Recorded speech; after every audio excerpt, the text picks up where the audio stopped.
15 વર્ષથી પાલેજમાં જૂના અને જાણીતા computer, laptop, CCTV camera service, printer repairing તેમજ નવા અને જૂના કોમ્પ્યુટર લે-વેચ કરનાર.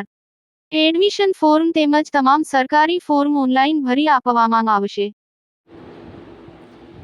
આમોદમાંથી પસાર થતા નેશનલ હાઈવે નંબર 64 પર માર્ગનું સમારકામ હાથ ધરવામાં આવ્યું.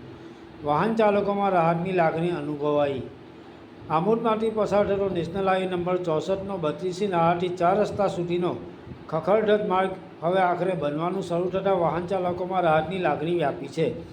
લાંબા સમયથી બગડેલી હાલતમાં રહેલા આ માર્ગને કારણે રોજિંદા મુસાફરો, વેપારીઓ તેમજ વિદ્યાર્થીઓને ભારે હાલાકીનો સામનો કરવો પડતો હતો.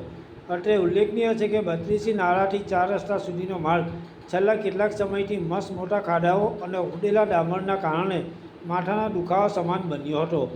ભારદારી વાહન વ્યવહાર વચ્ચે રસ્તાની દયનીય સ્થિતિને કારણે વારંવાર ટ્રાફિક જામ અને નાના મોટા અકસ્માતો તેમજ વાહનોમાં ખામી જેવી સમસ્યાઓ સર્જાતી હતી.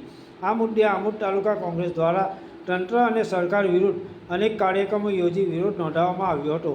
લોકરોષ વધતા અંતે માર્ગનું સમારકામ હાથ ધરવામાં આવતા લોકોમાં રાહતની લાગણી જોવા મળી રહી છે. પાલેજ ટાઈમ્સ, ભરૂચ.